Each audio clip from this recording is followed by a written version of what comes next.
प्यारे विद्यार्थियों, इस कालांश में मैं आपसे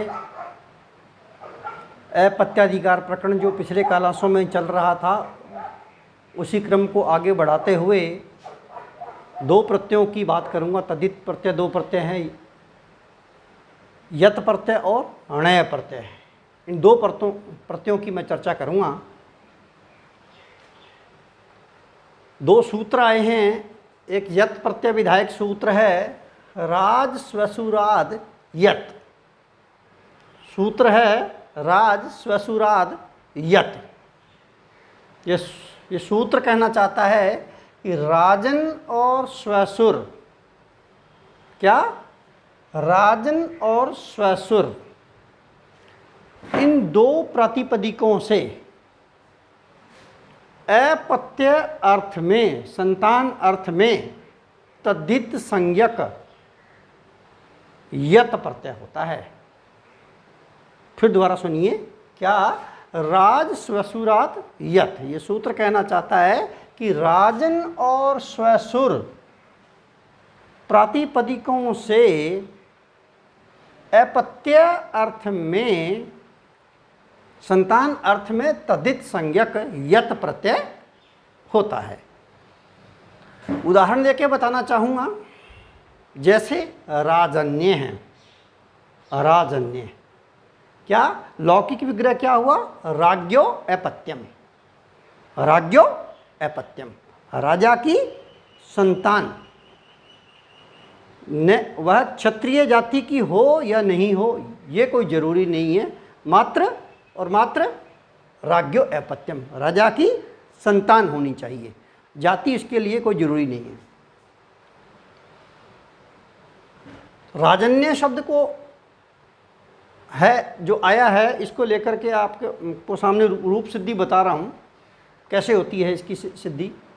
सर्वप्रथम राज स्वसुरात यत उक्त सूत्र द्वारा राजन अंगस, राजा की षष्ठी, राजन अंगस, इस षष्ट्यंत सुबंत से अपत्य अर्थ में, मात्र और मात्र संतान अर्थ में, न कि जाति विशेष, अपत्य अर्थ में यत प्रत्यय हुआ। यत प्रत्यय होने पर राजन अंगस धन यत, यत में से भी यह शेष रहेगा। कृतदित समासा सूत्र द्वारा समग्र शब्द समुदाय की राजन अंगस धन यत की प्रातिपदिक संज्ञा हो गई। सुप्पो धातु प्रातिपदिकयो सूत्र द्वारा सुप का लोप अर्थात अंगस का लोप, तो स्थिति आई राजन न हलंत धन ये। नस्तदिते सूत्र है, नस्तदिते सूत्र द्वारा टीका अर्थात अन का लोप हो गया, ऐसा कहना चाहता है। परंतु एक सूत्र बात कर रहा है, वो है ये च अभाव कर्मणो। सूत्र क्या, ये च अभाव कर्मणो। ये सूत्र क्या कहना चाहता है, देखिएगा कि यकार आदि तद्धित प्रत्यय के परे रहते, यत का यह दे रखा है और वो तद्धित है, परे रहते अन प्रकृति भाव से रहता है, अर्थात अन का लोप नहीं होगा, जो जैसा है वह वैसा का वैसा ही रहेगा। इसलिए स्थिति क्या आई, वैसी की वैसी ही होगी, राजन धन ये, और बन गया राजन्य। क्या बन गया, राजन्य। ठीक है। अब इसके बाद स्वोजस सूत्र से प्रथम विभक्ति के एकवचन में सुप्रत्यय और सहलंत को रुत्व विसर्ग होने पर राजन्य प्रयोग सिद्ध होगा। इस सूत्र में हम देख रहे थे कि राज स्वसुरात यत, राजन का तो मैंने आपको बता दिया। इसमें स्वसुर एक प्रातिपदिक आया है, स्वसुर शब्द से भी यत प्रत्यय होता है। जैसे स्वसुर और यत, जब यत प्रत्यय जुड़ा तो बनता है स्वसूर्य। क्या बना? स्वसूर्य, ससुर की संतान, क्योंकि ये अपत्य अर्थ में ही है, अर्थात सालाजी। अगला सूत्र पे चर्चा करना चाहूंगा। अगला सूत्र है कुरुनादिभ्यो अणेय। क्या? कुरुनादिभ्यो अणेय है। क्या कहना चाहता है? कुरु शब्द, कुरु शब्द, ध्यान से सुनिएगा, या नकार आदि शब्द, न से प्रारंभ होने वाले नकार आदि शब्द जब जनपद और क्षत्रिय, जनपद विशेष भी हो और क्षत्रिय विशेष, दोनों के वाचक होने चाहिए, तो अपत्य अर्थ में अणय प्रत्यय होता है। अणय में से भी अणय हलंत की चुटु सूत्र से इत संज्ञा होने पर मात्र और मात्र यह शेष रहता है। कुरु शब्द से, कुरु शब्द से जब,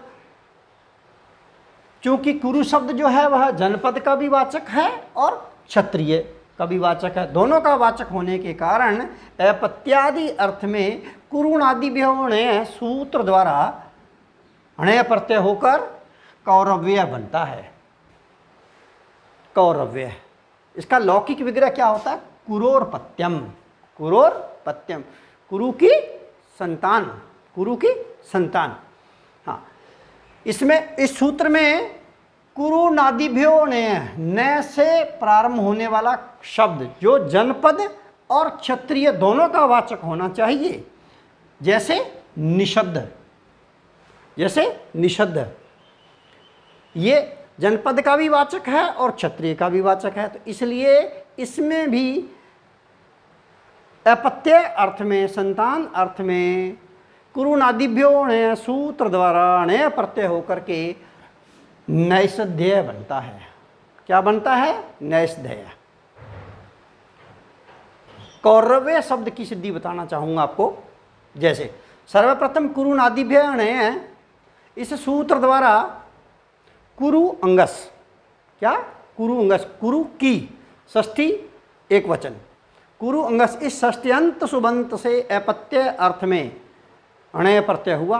अणय में से भी अणय हलंत की चुटु सूत्र द्वारा इत संज्ञा होने पर मात्र और यह शेष रहा, तो स्थिति आई, बनी कुरु अंगस धन य। कृतदित समासा सूत्र द्वारा समग्र शब्द समुदाय कुरु अंगस और य की प्रातिपदिक संज्ञा हो गई। सुपो धातु प्रातिपदिक के सूत्र द्वारा सुप का अर्थात अंगस का लोप हो गया, तो बना कुरुधन य।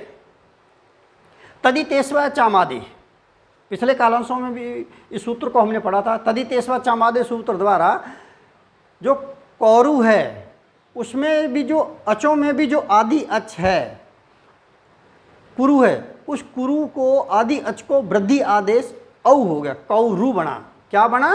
कौरु। तो उ को औ हो गया वृद्धि, तो कौरु धन ये। अब और गुण सूत्र द्वारा, और गुण सूत्र द्वारा रू दे रखा है ना, रू के उ भय संज्ञक जो उ दे रखा है उसको गुण होता है, गुण होने पर कौरो धन यह बन गया। इसके बाद एक सूत्र आता है वांतो ये प्रत्यय।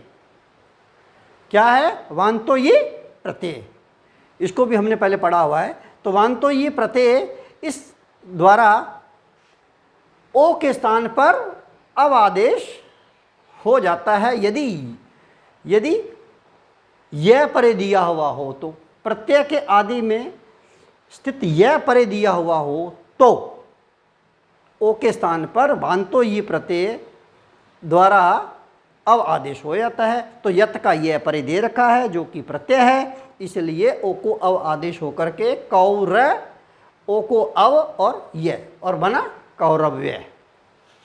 क्या बना? कौरव्य। स्वज सूत्र द्वारा प्रथम विभक्ति के एक वचन में सुप्रत्यय और सहलंत को ऋत्व विसर्ग होने पर कौरव्य है, इस प्रकार प्रयोग सिद्ध होगा। तो मित्रों, आज मैंने आपसे दो सूत्रों पर चर्चा की, राज स्वसुरात यत और कुरुनादिभ्यो णे। और सूत्र का दोनों का अर्थ बताने के बाद मैंने आपसे राजन्य है और कौरव्य है, इन दो शब्दों की मैंने आपको सिद्धि भी करके मैंने आपको बताई है। परीक्षा की दृष्टि से दोनों ही महत्वपूर्ण हैं, इसको आप लोग ध्यान से देख लीजिएगा। सूत्र देकर के सोदाहरण व्याख्या भी पूछी जाती है और आपसे इसकी सिद्धि भी पूछी है। दोनों दृष्टियों से ही सूत्र और शब्द दोनों ही महत्वपूर्ण हैं। अगले क्लास में फिर हम लोग नए प्रत्यय को लेकर के मिलेंगे। जय हिंद, जय भारत, फिर मिलते हैं।